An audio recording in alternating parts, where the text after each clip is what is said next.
Hey everybody, welcome back to the realm. I'm Gina. I'm Rich. How you doing? And I'm Kez.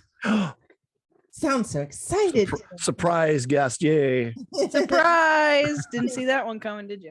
No. Kez is joining us today. So this is our Monday podcast where we pick a single topic and give our non-professional professional opinion on it. I think we're professionally, no, we're not unprofessional, but we're professional non-professionals. How about that? That sounds a little better. Maybe. Yeah. No, I like professional non-experts. Professional non-experts. Okay. We are officially professional non-experts in all things weird. How about that? And all things and anything else besides being weird. Yeah, I mean, just in any. We are literally just in everything. I mean, I'm an expert. That I'm an expert at babysitting adults. So I won't go into details. You have a bad day at work.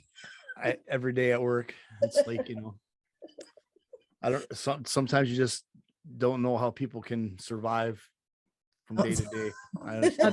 How do they get up and tie their shoes in the morning?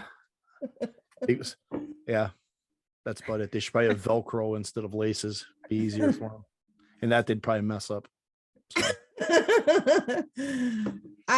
Rich, you know what I learned is I just learned to have zero expectations ever. Yeah, that might be part of my problem, I guess, is I have high expectations of people sometimes. And you know what? It isn't even that. It's just common sense. Some people just lack common sense, and it's amazing to me that, I don't know, it's just amazing to me. But it really is. Well, let's unwind. Anybody have a beverage? Oh, we can't even see mine. What do you have tonight, Rich? Just a Coke Zero. Just a Coke Zero. I did go buy that beer that you recommended, though. Did you like it? It's good. It's all right. I got it out in the fridge. I might have to grab one. Kez and the outboard. The outboard. No, the cream ale. Yeah, I think it's outboard, right? MKA. Yep. Outboard cream ale. Yeah. Can't even speak. Kez and I are drinking Cooper's Hawk Romance Red. So wine. It is. I drink a Walmart boxed brand. We usually do that bottom shelf Lambrusco Riunite. Yeah. Big shout out to Riunite Lambrusco. That is my favorite. It used to be $4.99 a bottle. It's increased. You're like a jug for $10. Aldi's has a really great comparison to that though. And but Romance Red is a little pricier, but oh yeah, okay. I've seen the stuff at Aldi's. Yeah. Very good. It is delicious though. So today we are revisiting, pardon me, we'll edit that one out. Today we are revisiting Spontaneous Human Combustion. So this will be our part 2. And in preparation for this, Kez listened to the podcast. We actually listened to it together on a little road trip yesterday. And I think that was my best podcast ever. You think? Why? I don't know. Just felt good. It felt good. Just felt natural. I think I'm getting into the swing of it. I am too. I think each time we'll become a little bit more entertaining, a little bit more comfortable with this. How we're could just it not be entertaining? Right. With us, come on. We're just trying to have a good time, live our passion. But Kez had some really great insight. So hopefully I said, hey, do you want me to write these notes down? And Kez was like, nah. No, I just hope that you have a recap prepared. Well, I mean, so for burned recap, up, they were on fire and they died. Go listen to part 1 for Spontaneous Human Combustion and then move on to this one. So today we're going to be talking about survivors, which, we found a list where supposedly there's 10 survivors, but taking a look into it, Rich and I split the list half and half. He took 1 through 5. I took 6 through 10. There wasn't like a whole lot that I found to like substantiate much of those. So today we'll talk about the survivors and we will recap some of the things, not even recap, we'll just kind of revisit some of it. Because I don't know about you, but I've listened to the podcast twice, just simply because like I just still have so many questions. I just don't, like, my brain I just still have so many questions. The more and more I read things and look into it, I'm calling it not what it is. It's You not, think it's got to be something else. It just has to be. So you don't think it's people spontaneously combusting? Nope. I think there's got to be something to it. And I looked around trying to find out like what chemicals are naturally in the human body that could cause that. Yeah. And there's nothing that's actually that I could find anyway that Right, says that, oh yeah, this is possible, that there's a chemical reaction or whatever. Everything comes down to alcohol, smoking, open flame, a spark. It seems like almost like every a close by ignition source. I mean, exactly. I mean, the weird thing is that, we were like, I think people get hyper focused on the fact that people like burn in the spot that they're in, and like nothing else is really bothered around them. Maybe like 5 feet up in the air, a few feet below their body. And there's a couple limbs, pieces of the limbs left over again and so forth. But one of the things is funny because you were talking about that. One of the things that I had seen is like some people were even trying to say that it could be, for an alternative theory, it could be diet. Like one person mentioned the keto diet. And like, so supposedly your body like builds up acetone, and so they think it could be like foods that are involved. I watched that Gaia presentation again with Mr. Arnold, who's I believe he was a chemical and electrical engineer, and he kind of devoted his career to studying spontaneous human combustion, and he does other paranormal investigations, I think. So I already got your solution. What is it? I already know what it is. What? So you're saying in the first portion of this about how the only way for the bones to essentially incinerate the way that they did, they have to go to such high of a temperature that like over 2,000 degrees. Yeah. Right. That not even a cremation or crematory place would end up making bones go to ash, because it just doesn't get that hot. Right. You said, so the only way for the bones to essentially, turn to ash would be, it would need to be the energy. Was it the energy of an atomic bomb? Yeah. Just think atomic bomb to like disintegrate everything in that quick amount, especially in that quick amount of time. Because some of these cases were like, oh, the people burned in like 6 minutes. I watched Mars Attacks, and when the aliens hit them with a ray gun, that's what happens. They spontaneous combust. Well, exactly. Well, it's true. If you look it up, it's true. Well, I mean, right. You're vaporizing, right? You're War of the Worlds. Yeah, there you go. With the tripods, they're just zapping people right out of their clothes. Exactly. You know what I mean? Oh yeah. Exact same thing. Which is also odd because their clothes don't get zapped away. Yeah, right? just so is that body. Not? Well, anyways. Okay. Well. So I don't know anything about atomic bombs, right? But I know a little thing about root words, and an atomic bomb, atom. We're all made of atoms. So at some point, somebody's atoms went haywire and they started crashing into each other how they're not supposed to.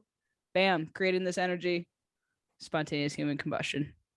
Are you talking about like a particle accelerator? What button do I push within your body? What button do I push to get rid of her? Which button? You're done. You're done. You're just mad because I'm right. It reminds me. I like where your mind went on that. That's good.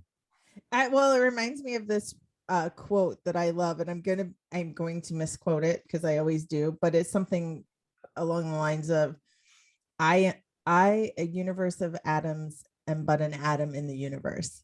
And so it's like, I mean, it's a theory. I actually think it's kind of one of those, it's a good theory in the sense of trying to think like outside the box, because there's people that think it could be demonic. There's people that think it could be, some sort of activity on that level that's paranormal that could have caused it. I want to bring up this particular fact though. So Mr. Arnold, the guy, Larry Arnold, that wrote the book, I want to make sure, I'm pretty sure it's Larry, that wrote the book Ablaze, had said that he thought that the fire was because of a static electricity building up inside of the body from an external geomagnetic force. So he claims to be an expert on spontaneous human combustion. Yes, it's Larry Arnold, and he suggested that the phenomenon is the work of a new subatomic particle called a pyroton, which he says interacts with the cells to create a mini explosion. So, Kez, you actually have some merit to your theory there. Nailed it. But as of 2018, there was no scientific evidence that proves the existence of this particle or spontaneous human combustion itself. And I can say that I truly do have friends that are particle physicists, and a pyroton is not something like you could even Google it. It's not something that comes up. So I'm not disputing, because I mean, I'm not disputing to the extent of I never want to fault anybody for thinking and trying to like think outside the box and try to come up with other possibilities, because that's how science, like that's how we grow in science, right? Science is like ever changing, ever learning. We can kind of disprove things that once we thought we could prove, even when you think about science in that aspect. So I never ever want to make fun of anybody's work. I don't ever want to make anybody, question them or feel bad in that sense. I'm just saying I can't find anything on the pyroton. So that's just one of the alternative explanations for this. Now, which I thought was interesting that it matched almost exact to what Kez said, and Kez is did not read or hear of any of this stuff. That's what I'm saying. It's like one of those baking shows where it's like doesn't look great from the outside, but it tastes all right. Nailed it. Are you saying that with regards to your theory? Sure it's a am. good theory. It's a good theory, but this has been going on for centuries and nobody can actually explain it. So, because they're thinking too hard. You just sometimes you gotta take a step back, look at it from fresh eyes. Yeah, okay, thinking too hard. But if you look at the facts, the majority of them all have this same thing going on. Like I said, it's alcohol, smoking involved, an open flame, a spark. Almost 90% of them can be traced back to something like that being present at the same time. So where we went with the first episode, I said, I want to see an eyewitness account that can actually see it happen, where they can say, man, this guy was in the middle of nowhere. He wasn't drinking. He wasn't smoking. He didn't do nothing. And boom, he just exploded. Okay. Now I want to know what happened. Now here's I was thinking about this. I was thinking about the fishing guy. How do we know he didn't have one of those vests on with a battery pack in it? You know how you have those heated vests? Could have had a heated vest on. Yeah, but were those common in 2013? Sure. You think? I think so. They had hot. I mean, I don't know. I mean, it's quite possible. Pads, I did have a Columbia winter jacket, I think around that time that I purchased that did have the heating thing inside the vest. Yeah. So I guess so. I mean, it's a possibility. Sure. I mean, I think there's a lot of possibilities out there that could explain some of that stuff without anybody knowing. I don't know. I'm having a hard time. There's only one case that I looked at. Who was it? The one with the baby. Oh, two babies. Yeah. That's the only one I can't explain. Either we're not getting the full story there. I'm not sure how that's.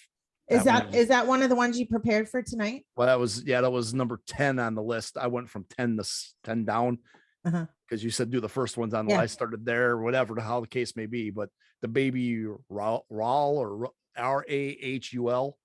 Okay. How would you say that? Raul? Yeah, Raul. Raul. No, it's not Raul, but something similar. Oh, Indian. So tell us about how can a newborn baby just spontaneously combust? So tell us what you know about it. Tell us the research you did on it. Let's hear it. Well, this mother, it's in India. The infant was about a week old and it just ignited into flames. It's crazy. And it happened 4 different times. Were you able to find any other like news stories on it? I didn't research any news stories. I just went off of this one here because I was reading what they were. But I think this was one that was one we talked about last week. that was in that broad category. And then when we looked up for survivors, and this child survived, but the mother did have another infant that it happened to as well, and that one did not survive. But how can two babies have the same condition but not have those other factors, like we were talking about, the alcohol? Obviously they're not drinking, they're not smoking, right? I mean, that's the only one I couldn't figure out, that the physicians were talking about, maybe it's a child abuse thing, but they were just like anything else. It was researched, and they were checked out, and, went through the whole gamut of, what could this possibly be, without coming up with a reason. Well, even so, though, if the event has to be triggered by something, fine, so be it. If there has to be a trigger in order for this to happen, otherwise, that's why not everybody every other year is spontaneously combusting. Sure, there might need to be a trigger, but what it doesn't explain is, why did they incinerate their bones and stay so localized to the area that they were in, when we know about fires and how quickly they spread, especially with the items that we have around our houses. You can have a whole building go up in flames in 4 minutes, right, just from a little cigarette. So why is it not, what I mean? So yes, I agree. What's the trigger? And then, what is the reaction? Why is it happening? But the real, what the heck's going on here is, why are the bones gone? And why is not the whole house burnt down? You're talking about the cases in which people did not survive, like the stuff that was left over. Right. Yeah. But and well, like in this instance, Rich, with this baby, like, so did the mom or the dad see the flames? Is that what happened? And then they just like were able to put him out and took him to the hospital, or what? Yeah. And then they admitted him to the hospital. This was in 2013. And doctors, accepted it, that the burns were caused by spontaneous human combustion.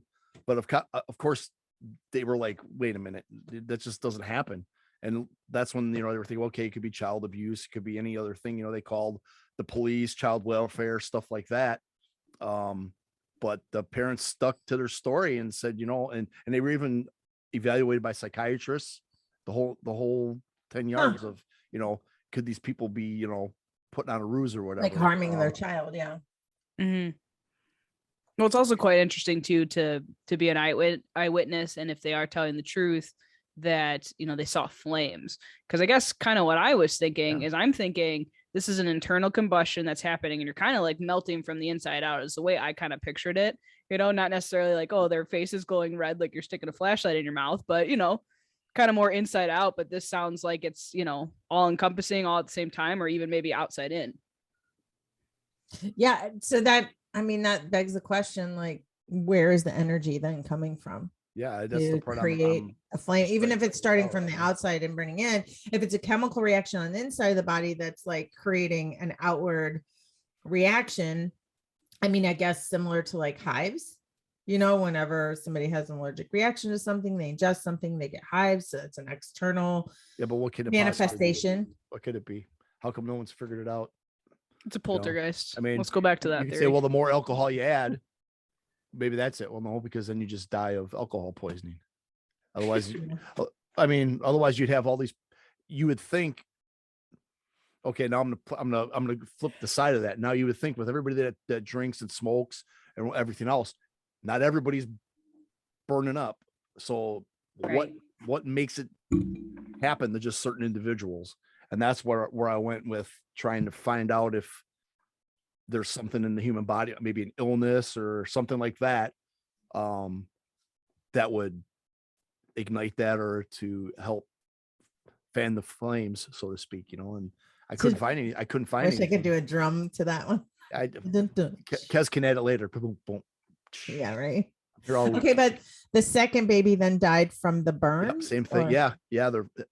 His feet started on fire, and they rushed him to the hospital, but he didn't survive. So the first baby, what his name was, let me look if I can see. Raul. The other baby, his name was Sinjay. They found him with his feet on fire, just barely over a week old. Damn. and he didn't And so survive. it seems like, so they both at 1 week old, because the first one was at 1 week, correct? Yeah. Okay. Well, this is a strange thing then too, because aren't most of the cases of the ones who had passed, their feet are the only things left? A lot of times. I just dinged. I don't know why I dinged. Huh. It's all right. Is somebody trying to tell us they want to talk to us? Maybe. I don't know. Maybe we're I've hitting never the heard, I've nail never on heard the that head. song. I never heard that song before. Maybe we're hitting the nail on the head.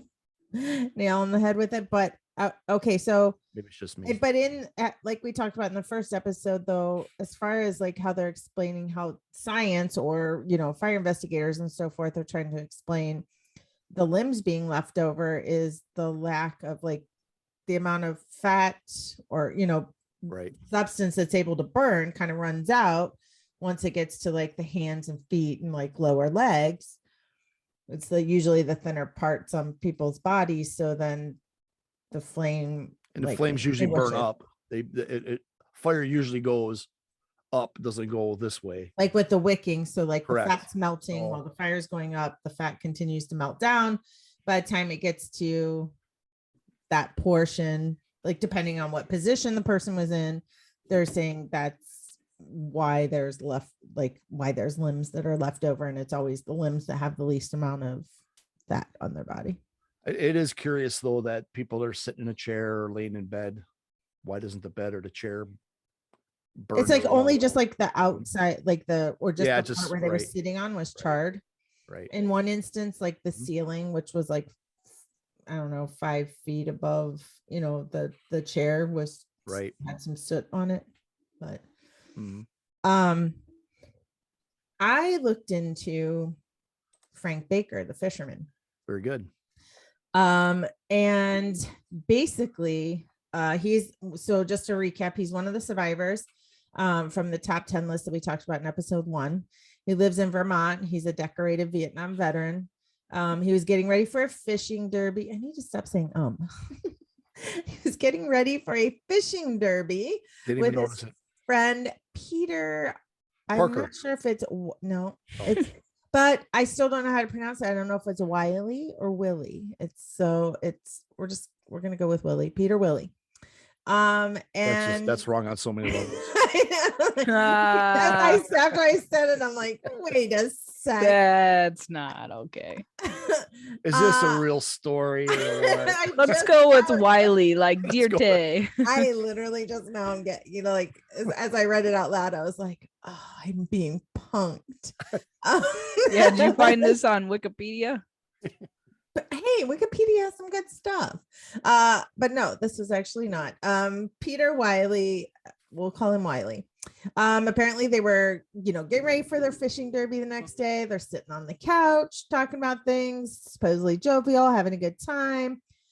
Does not say whether or not they were drinking or anything like that. And then he suddenly burst into flames. So his friend Peter saw him. I think like the left side of his torso and his arm had ignited, and his friend got up and was like, patting the flames out. He was then rushed to the hospital and treated for his injuries. If it was a cell phone battery. Yeah, but 2013 cell phones. Let me think. Oh yeah, I guess so. I keep trying to think like what was things like 10 years ago, 11 years ago, because things change so quickly. Well, but you remember the thing back in the day, that was the main thing they were telling everybody about your cell phone batteries exploding on you. Well, yeah, those things are like people would keep their cell phones like underneath their pillow, and then there were fires that would start, in their beds. So okay, why didn't he just push them in the water? He was sitting on his couch getting ready for the derby for the next day. Because he would have caught on fire, picking them up and carrying them. Yeah, they weren't out fishing. Not yet. No. They're getting ready to go fishing. Yeah. So when he went to the hospital, so he's, like I said, he suffered burns to his torso and arm. And apparently the doctor reportedly told him and said, hey, this fire started from the inside out. But then when Kez had brought up a good point, we were talking about it, that like, then why were there flames on the outside? And again, we're saying, is it that they're trying to explain that there's something chemically going on, similar to like when we get hives or whatever, we're like on a cellular level, we're having a reaction. And so we're seeing an outward appearance of something. So it's something going on the inside that can make the outside burst into flames. So he actually was on a TV show called The Unexplained Files, and I will put a link to the Unexplained Files episode that he was in. It's like there's like a 2-minute portion of his story on YouTube that you can watch for free. Otherwise, you had to pay to watch the full episode. So they were interviewed on that episode, and they did a reenactment and everything. And to my knowledge, the doctor was not interviewed, but again, I didn't watch the full episode. But when looking at all the comments that people had made and people that had actually watched the show, they said that they didn't see a doctor or medical professional on that show, especially one that treated him, that was interviewed for that show. Now, I actually reached out to Frank Baker. I attempted to call him and sent emails to a couple email addresses that I was able to find that were associated with him. What were you going to say, Kez? I said stalker. I'm not being a stalker. I was like, hey, why not have him on and talk to him? Why not? If he wouldn't want to come on, maybe he could answer a few of our questions. I sent him an email. I let him know, like, hey, if this is the correct email address, we'd love to talk to you. I would definitely be done with respect, because again, as I said earlier, I don't ever want to make anybody feel bad about their stories. It's just, that's their story. So I would love to just ask a few questions. Mainly like, has it happened again? And initially, the first time, did they, run any other battery of tests? Were they able to say anything? Did you have a cell phone on you? Did you have a heated vest? There's a lot of things that we can ask about that other people might be asking. What I did find was there was a Facebook page, apparently, I think that was his wife's, and there was a post that Mr. Baker had made on there. And I'm just going to read exactly what had said. And I was able to find this through just kind of, digging through different comments and articles and so forth. Stalker. I'm not stalking. I'm getting the story for our listeners. So good research. Thanks. So the Facebook post says, my name is Frank Baker. I'm the husband of Rose. So that's the Facebook page that it was on. It says, I am the one you may have seen on the Unexplained Files. So this was a post from 2013, by the way, or maybe 2014. It says, look for Frank Baker, Spontaneous Human Combustion on the internet. I'm the only living survivor in the world at this time. So I don't know if the case in India just wasn't publicized more until now, so because obviously then that one is saying that they're technically a survivor. The one, Raul. Yeah, it says he's still around. Yeah, he's still around. So at the time in 2013, because I think that happened in 2016, correct? Which one? The one in India? No, it's in 2013, I believe. Let me look back real quick. I believe it said 2013 though. Oh, maybe happened in the same year. August 8th, 2013. Oh, okay. So but I think the second child was born in 2015. The one that didn't survive. Okay. So it says he said he's the only living survivor in the world at this time. I'm looking for donations to help find a cure for myself and others to come in the future. This condition is very painful most of the time. With the donations I receive, this will be used for doctor bills, lab work, and other testing. They now want skin cells of my body. I don't know who they are. I'm looking to find a cure for myself and people in the future. I have survived this 3 times. I really don't know if there will be a 4th. All donations are for SHC and finding a cure. Please help. If you email me, I will try and email you back as soon as I can. So far, I have over 2,000 requests. Your funds will be for a good cause. I really don't know why I survived it, but I did. Now it's my time to try and save others by using myself, the only living person in the world to survive this, by being a lab rat. Thank you and God bless, Frank Baker. And then it goes on to list his address. 3 times? So it's happened to him 3 times. So we only know about the one at the time of the episode. So since that episode, aired in his first instance. Apparently it happened twice more. You know what I'm starting to think now? This is just some Final Destination bullshit where it's like, listen, you gotta go. So we're just gonna try to boop you out of here. All right. And he keeps So let's just light you on fire 1, 2, 3 times. You know what I mean? Well, he's managed to beat it and survive it. So I honestly don't know what the circumstances were surrounding it. And so because of that post and seeing that it happened, you know, a couple more times and how they were going to start doing tests on him and so forth, I really am interested to reach out and talk to him. So Mr. Baker, if you are somehow, if this somehow gets to you in any way, we would love to have you on and or at least interview you over the phone, and we can, you know, read your responses on the show. We will always be respectful to you and any other guests we have on the show, because we're not interested in being disrespectful at all. So, but obviously, you know, he's probably faced his share of skeptics. So it's not like, you know, we should be afraid of asking hard questions. But, you know, so for that, I tried to get a hold of him. I tried to get more answers. I did a lot of research on the internet trying to figure out, okay, you know, has there ever been a medical professional interviewed with regards to his case? Has there been any other case studies? Has there been any other type of research at all? And it just was a dead end every time. So those are the only 2 cases, because the other cases that I read on there, it was like there's nothing to substantiate that they actually had survived it. No news articles really to put with it at all. Nothing. Right. So that being said, I did find a couple other ones that were, they got to be made up. Oh, let's hear it. Did you know that if you pee on somebody, that puts the flames out? No, but if you get stung by a jellyfish, I'm just gonna read a couple of these to you. These ones I found, and I was dying laughing. Respectfully though.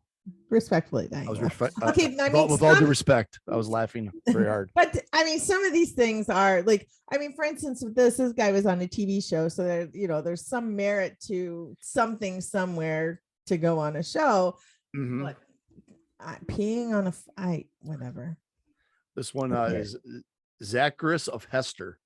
It says Norwegian folklore prescribed human urine, preferably freshly voided by a woman, to be thrown into the flaming mouth of the burning drunkard. So basically, it has to do with alcohol again.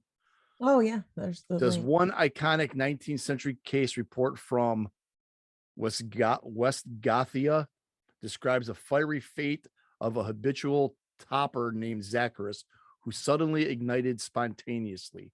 And it says, one day Zacharias of Hester burned with a blue flame while he lay in bed. His wife sat astride his head and put out the flames by peeing in his mouth. It says only a woman could do this. wait. But when was this? 19th century. Oh my God. And it says after this, he did not drink again. I'm going to respectfully laugh at this one. This is legit because of the blue flames. But okay, so yeah, I want to say, so let's think about the blue flame thing, because this isn't the first time we've heard the blue flame. Heard that, right. Right. The lady that was riding the bus in England, she saw a blue flame in a hallway of an apartment building. Fire department was sent there, fire brigade, as they call it there. And there was a man who was like burning from his abdominal area, I believe. What color is methane gas if it burns? Is it blue? I don't know. I'd be curious to find out. Well, why don't we? Let's look real quick. Look real quick. What is a blue flame? Look, I think we looked up, okay, what is a blue flame? Let's do that.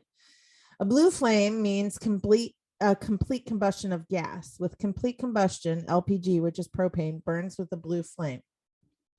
Pure hydrocarbons like methane, which is a refined natural gas, propane, butane, and ethane gases also burn with a blue flame. Okay, butane, lighter. These gases are all, let's see here. But not in the 19th century. Yeah, they're all gas and they burn with a blue flame. So when you let's see here, when you have sufficient oxygen, the gas flame appears blue because complete combustion creates enough energy to excite and ionize the gas molecules in the flame. So there you have it. Okay. But we talked about the blue flame was like 2000 degrees or something, I think, on the last episode. So Yeah. I mean, I don't know. Some, like when we were talking about the parts and pieces of people being left over, like, you know, some of the photos of the persons that died with the limbs, specifically the one of the female with her legs left behind, her head was actually close to an ignition source, which was the fireplace, because I guess she was found face down. But her entire body was reduced to ashes except for her lower extremities, which again, there was only like a couple bones found. And we discussed the fact that like bones don't disintegrate at those temperatures, because you figure if something's that hot, eventually, don't you think the whole house would go up in flames? Like that's what my brain You got to reach 3,000 degrees in order to be reduced to ash. Yeah, I mean, I can't, my brain can't reconcile those points. So while science has a good explanation for some of it, I don't know how to explain the rest of it.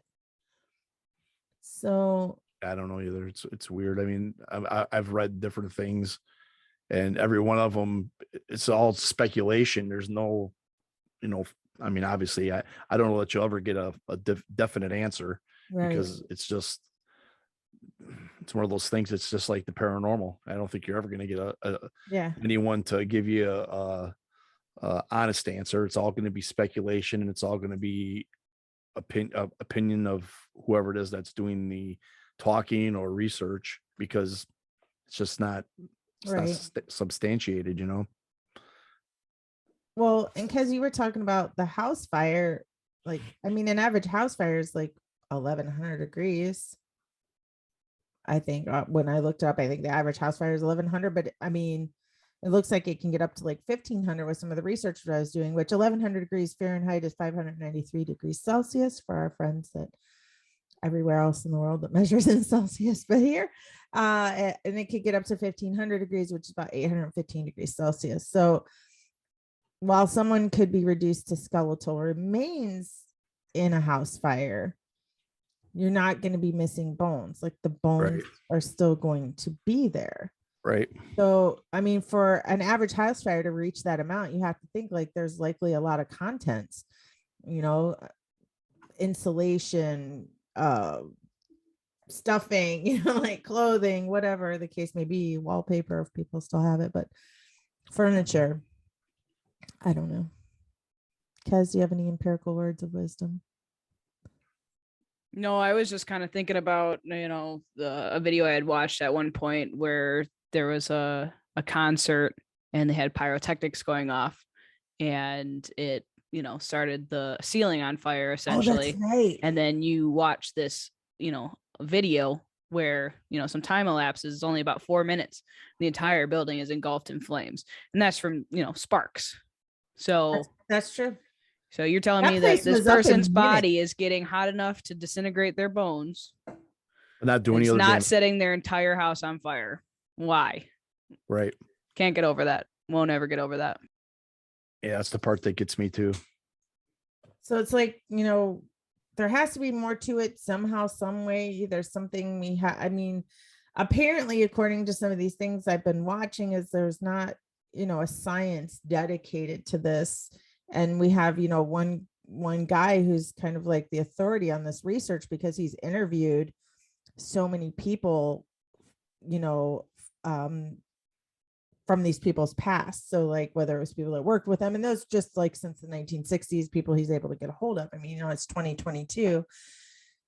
Most of these cases, we're not going to find anybody left over that's, probably living that could give us any further details, but he's researched this for a very long time and kind of dedicated his life to it. So, one person can only probably afford so much. It's not like they have a laboratory or anything like that. There's nothing like dedicated to this. What if you have a laboratory? Maybe that would make all the difference. Well, I'll tell you what, if this happens, not obviously it's very rare, right? It doesn't happen every year. It doesn't happen multiple times a year. It's every decades, centuries, a lot of times. I don't know. I mean, there was like 2013, there was one. Before that, it was like in the 60s, and before that, it was early 1900s. So decades at least. Well, you had 13 and 15 between the two infants, so it was only 2 years. Well, I'll tell you what, though. You got to think that's got to be something in some kind of makeup of the body or something hereditary, something in the genes, something like. How did two infants from the same mother have the same condition and they both start on fire? Well, yeah, and then my curiosity would don't be get like, that. when did they start doing scientific testing on genes and genetics? I mean, that's still fairly new, where they're able to, pick apart DNA and be like, oh, this part of your DNA is what's causing this, or you're a carrier of this. That's I mean, all that stuff is pretty fairly new, Yeah, and what we just need is somebody to, spontaneously human, combust. I'm sorry, someone's got to take one for the team, for science. Do it for the pod, and test them out. See what's wrong with them. I'm gonna put it on the Facebook, and I'm gonna put a help wanted. We're looking for someone to be a test subject for spontaneous human combustion. Hey, there's somebody that's volunteering to go to Mars, so we'll provide the marshmallows. Yes. That's awful. Oh my goodness. Okay, but what I was thinking is the fact that there's such limited research, even in paranormal, where you have, some of these people in these comments for some of these like TV shows or some of these articles, go down the rabbit hole, look into all this stuff, especially with regards to Mr. Baker. Like, people are ruthless, making like, comments like, in regards to like, that's because it didn't happen. When you say, oh, how is it two people from the same family? Because, they have some smart ass comment to make. It's like, I get it, but we like to go on an internet crusade to like constantly, make negative comments. I think like if we were more of a world where we thought like, what if, a little bit more on some of these things, because look, we discussed this last time. How long did the government try to say there was no such thing as UFOs, and all of a sudden they're having congressional hearings on it? So, okay, so maybe we're behind the times on some of these phenomenons that happen that we still just don't have the answer for. We don't have laboratories set up for SHC. We don't have laboratories set up for paranormal. There are some scientists, I think, that study, but it's considered pseudoscience. It's not taken seriously, and that's kind of actually unfortunate, because there are so many stories of these different events that are so similar from across the globe, where people didn't even have the opportunity to know each other or know of each other or know of each other's events to have had the same story, the same explanation. You know what I mean? Like, that's what really gets me thinking. I don't know, but that's where we're at. So we found a couple survivor stories, tried to reach out to one, get him on the show. Mr. Baker, we still would love to have you. If anybody knows Mr. Baker, can get this to him, we'd love to have him. So we'd also love to have Peter Willie if he's willing. But what if it's Wiley? Oh yeah, Peter Wiley or Willie. I'm not sure. Nobody can see Richard's face right now, but he felt that in his soul. I'm trying so hard. If there's anybody out there that can help me, maybe I need to watch a YouTube video or something, or maybe my tech savvy fiance there would want to take a look at this. I cannot figure out how to make it to where like the recording of the Zoom session shows everybody's face at once. It just shows like when the person is talking, that's whose face pops up. I cannot get the gallery. There's a way to do it, because at work, I know there's a way to do it. I unfortunately see everybody's face, and I wish I didn't. So, well, you'd see they're probably in like the recording settings, if there are one, or they might just screen record, instead of recording through Zoom. Yeah, because I'm recording. They'll record their whole screen. So I'm not sure. Like, I've looked at everything. So I'm gonna just try to look on YouTube. See, I I don't know. I need to fix that though. See, I mean, as you guys can tell, we're still just getting started with this. We're working out all the kinks. We edit almost nothing. I know earlier I said we'd edit something just simply because I like choked on my wine as I drank it, but I'm probably not even going to edit that out. We don't edit anything out. This is literally just raw capturing of everything that's going on. And so, you're along with us for the ride. And we thank you guys. Any final thoughts on SHC? Crickets. No, I'm out. I think I talked myself in circles. So yeah, I don't believe it's, I don't believe it. You don't believe it's real? My final thought.